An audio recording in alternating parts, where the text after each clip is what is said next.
pretty amazing, really, because that's I don't know what as the crow flies how far that is. Got to be pushing 20, 30-ish miles, I would say.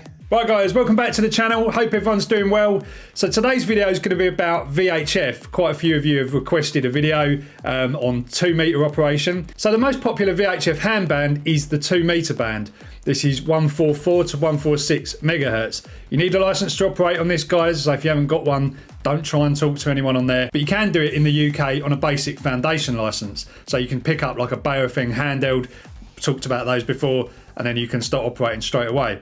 Great thing about this is VHF is fantastic for range. The antennas aren't massive, so you can get a long way with just a minimal setup. And that's why originally the foundation test, you actually did have to do a practical on VHF, on the 2 meter band. You had to put a call out, and someone in the club was probably somewhere around the corner on a Handheld, and yeah, you had a little QSO just to get you into the spirit of how things work. And if anyone's wondering why the studio's off behind me, it's because it's interfering with one of the radios that I've got doing FT8. Oh, swear word. Anyway, I haven't actually played around on the 2 meter band for a while. I've been focusing on HF and CB and the other stuff, like the lower frequencies.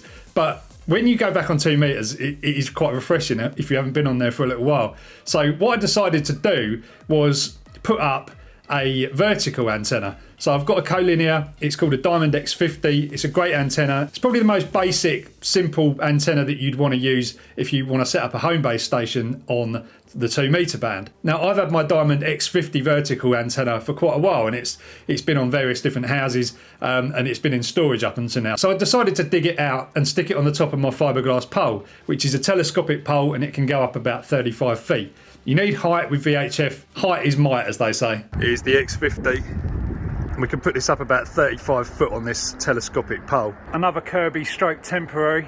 So once I had my temporary antenna up in the air, which will now be up there for months probably, you know how it goes, I went on to 145.500 megahertz and just briefly tested my SWR to see what the readings were. Everything was looking fine. So then I proceeded to put a call out on there, and somebody came straight back. WSJTX and Grid Tracker.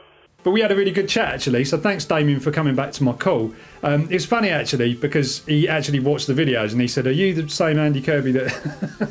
Well, he said, I recognise the voice from the videos, so that was pretty funny. But I've said this before about ham radio. You know, if you're not into it, you might think it's weird, you're talking to strangers and you don't know, but again, there are other people in the hobby, so you've got a lot in common to start with, and you immediately just start talking about, you know, your signal report and, you know, how well you're coming across and what equipment you're using. So there's loads of points to start a conversation. So if you're thinking of not getting into ham radio because you're like, well, I don't want to talk to strangers, I don't, you know, all of that, it's really not like that. So Damien was absolutely booming across to me, and I was really surprised actually, because he wasn't running a lot of power, and I'm only running like 10 watts from my Icon 705 there.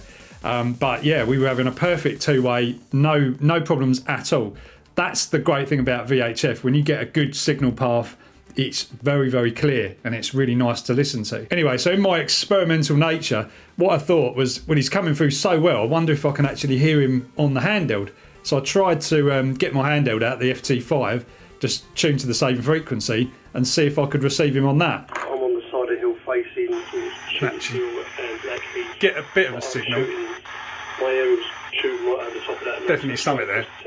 I'm getting you on just on the rubber duck, and I was just seeing if I could set up a little like a sort of telescopic, like a sort of a more gainy telescopic to put on the FT5 there, and see if it made any difference. But yeah, you could always up the power as well a little bit and see what happens. But it's pretty amazing, really, because that's I don't know what as the crow flies how far that is, but it's got to be pushing 20, 30-ish miles, I would say. All right, he said he's put his power up to 50 watts. Which I don't know if that's right or not.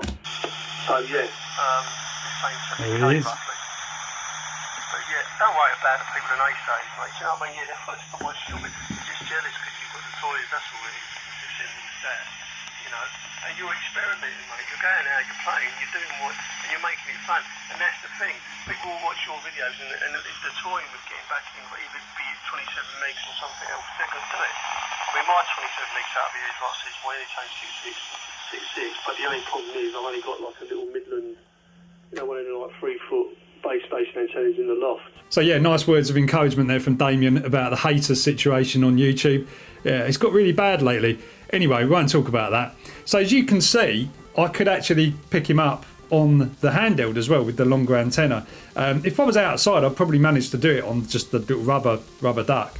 The chances are I would probably be able to actually work him back on the handheld if I was outside, you know, maybe holding the antenna up in the air.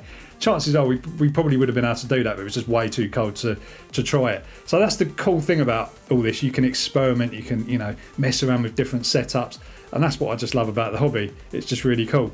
But anyway, what happened then was, because we were on air, Damien's putting out an amazing signal, which is probably covering most of London, I would have thought, from up where he is, and so other stations started to come in, and we had another guy called Liam who came in, who also watches the videos. Unfortunately we couldn't have a two-way.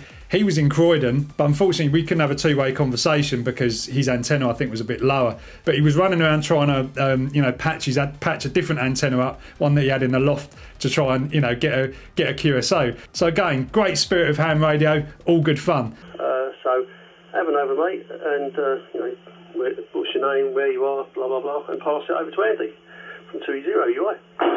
Yeah, I wish I could pass it over to Andy. I can't hear him, but I know who he is because I watch his channel as well. That's just scanning the 2-minute band. Heard you chatting about that.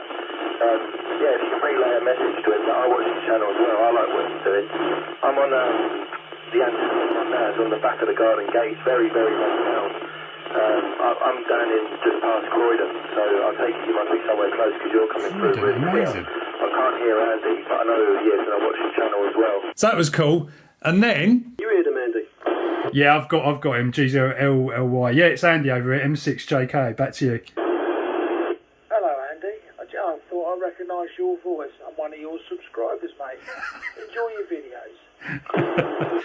Well, thanks very much. That's pretty funny. That's the third time it's happened on here on this frequency. I just popped up, and we've got a few different stations out there. So Damien's over near Forest Hill.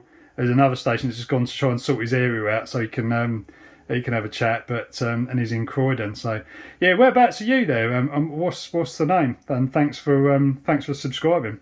So that was Steve over in St Albans, not a million miles away from me, but cracking signal again. Unfortunately, Simplex, it was a little bit hard because everybody was kind of struggling to hear everyone else. Me and Damien were okay, but the other two stations were kind of, yeah, it was a little bit tricky. And I'm not experienced in running like nets where you kind of hand people round to different. I actually find it really difficult, and I can never remember all the call signs. I don't write anything down. You know, most of my operation is just like stick an aerial up and let's go, right? A bit like portable operation as well. I'm not that organised. Anyway, thanks to everyone who called in. Maybe we should make it a regular thing. If there's any of you guys out there in the area, you'll probably be able to pick up one of us. So yeah, that might be pretty cool. Anyway, guys, a little insight I thought I'd share with you because I thought it was kind of amusing. You know, I hadn't been on 2 meters for a long time, and I'll just pop up there and there we go. We've got an instant net.